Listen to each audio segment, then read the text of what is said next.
A mí me encantaría un país realmente democrático, o sea, auténticamente democrático. Para mí la democracia implica la democracia en la riqueza. O sea, yo no creo que un país puede ser democrático cuando unos tienen tanto y otros no tienen que comer. O sea, para mí la democracia no es simplemente un asunto de que todo el mundo pueda votar un día. También me parece que sería democrático en el términos epistémicos, o sea, que el conocimiento sea un conocimiento que no esté restringido a una gente y para unas élites, sino que sea una cosa más compartida y más discutida y más problematizada. La vida de los seres humanos es una vida que está constituida por conflictos. El conflicto no es algo ajeno a la vida. El problema, pienso yo, es cómo se asume y cómo se tramitan los conflictos. Hay una gente que tiene ciertos privilegios con respecto a otras grueso de la población y que no hace transformaciones sustanciales para que haya mayor equidad, mayor igualdad, mayor justicia. Creo que ese es un factor importante. Hay otro factor muy importante que podríamos decir que es cultural o social, o sea, ese no respeto por la diferencia, por el disenso, pensar que el disenso y la diferencia es un asunto que no solamente se piensa como malo o nefasto, sino que se tramita con la muerte física o simbólica del otro. La democracia ahí no es un asunto de si hay elecciones o no, sino de cómo se articulan las jerarquías y cómo se articulan las relaciones interpersonales en la casa, o sea, cómo se piensan los papás frente a sus hijos o los hijos frente a sus papás, cómo se piensa, no sé, en una relación de pareja, sea hombre-mujer o hombre-hombre o mujer-mujer. Yo creo que hay un factor en nuestra sociedad que es nefasto y es el autoritarismo. Como sociedad hemos estado muy educados, muy socializados en posiciones autoritarias. Nosotros confundimos el asunto del autoritarismo con la posibilidad de socialización.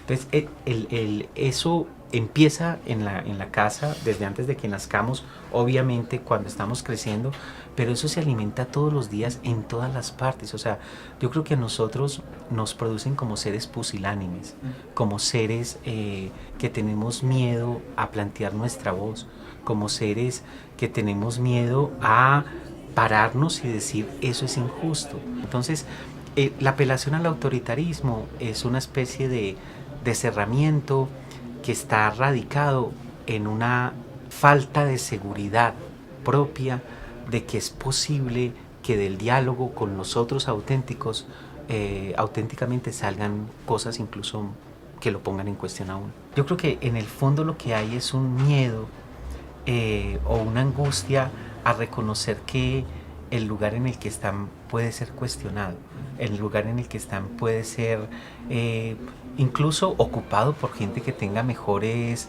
condiciones, mejores capacidades. Es que yo soy tu papá, o sea, tú no cuestionas porque yo soy tu papá, o no cuestionas porque yo soy tu mamá, es que yo soy el novio, o es que yo soy el jefe y no hay ninguna otra opción. Hay una angustia existencial a abrirse a los otros honestamente. Yo creo que existe como una angustia o un miedo de aquellos que apelan al autoritarismo a conversar honestamente con los otros, a ser puestos en cuestión por otras personas que consideran ellos que son inferiores o que no son de su mismo nivel. Nosotros somos muy cómodos y mantenemos una inercia con respecto a lo que somos. Entonces, creo que asumir estas verdades elementales implicaría que dejáramos ciertas comodidades y ciertas inercias. Y eso es algo difícil realmente de asumir. Pienso que no hay nada que nos cuestione más en la vida a nosotros como seres humanos que ponernos en cuestión.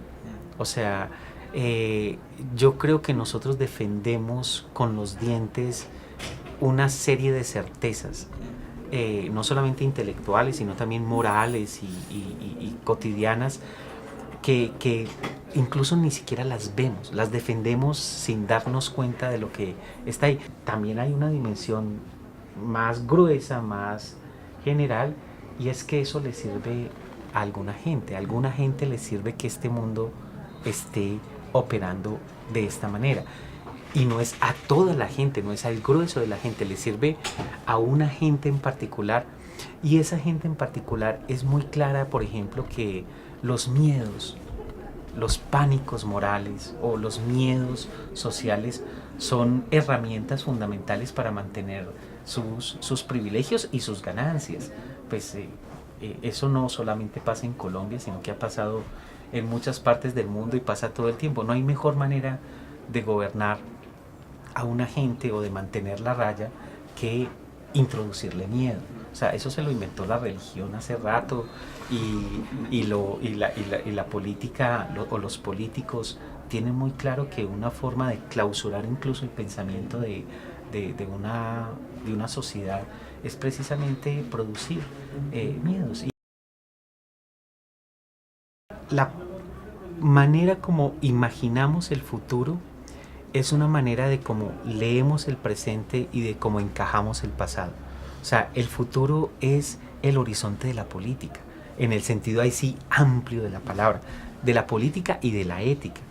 Entonces yo creo que uno de los problemas que tenemos es que hemos empobrecido y achatado la idea de futuro de este país y de los individuos concretos de una manera absolutamente atroz, en lo que podemos imaginar de otra manera lo que puede ser es donde está en juego realmente la política y la ética. Y no es un asunto del Congreso o no es un asunto del presidente, es un asunto de la cotidianidad. Yo creo que eso tenemos que entenderlo. La guerra y la paz no son un asunto de unos actores allá afuera, son también y fundamentalmente un asunto de nosotros aquí en nuestra vida íntima, pero también en nuestra vida pública como actores políticos en el sentido más auténtico de la palabra. Ser inconsecuente con lo que pienso, me parece que eso es lo peor que me puede pasar, o sea, como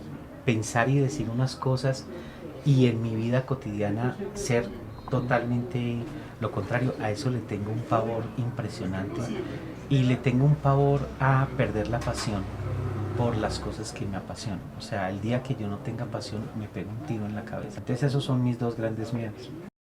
La noción de paz o la noción de ausencia de la guerra debería ser entendida en la cotidianidad. O sea, creo que uno es un actor bélico cuando está en la calle. Yo creo que uno es un actor bélico cuando está en la casa. Yo creo que uno es un actor bélico cuando está con su pareja o sus parejas. Creo que es un asunto de desarmar la guerra también en esos otros planos, pero sin querer decir que entonces no hay que asumir posiciones, sin querer decir que no hay que entender que los conflictos hacen parte de la vida, sin querer decir que eso es precisamente lo que enriquece nuestra existencia como seres humanos. Por supuesto, la guerra no puede reducirse a que existan unos grupos armados organizados que negocian un acuerdo para dejar de tramitar las diferencias políticas por el plano de las armas, pero eso también hay que decirlo, es un paso fundamental. O sea, eso no hay que apocar la importancia de que en un momento histórico nos podamos sentar a hacer política en el sentido más estrecho de la palabra sin que nos tengamos que matar.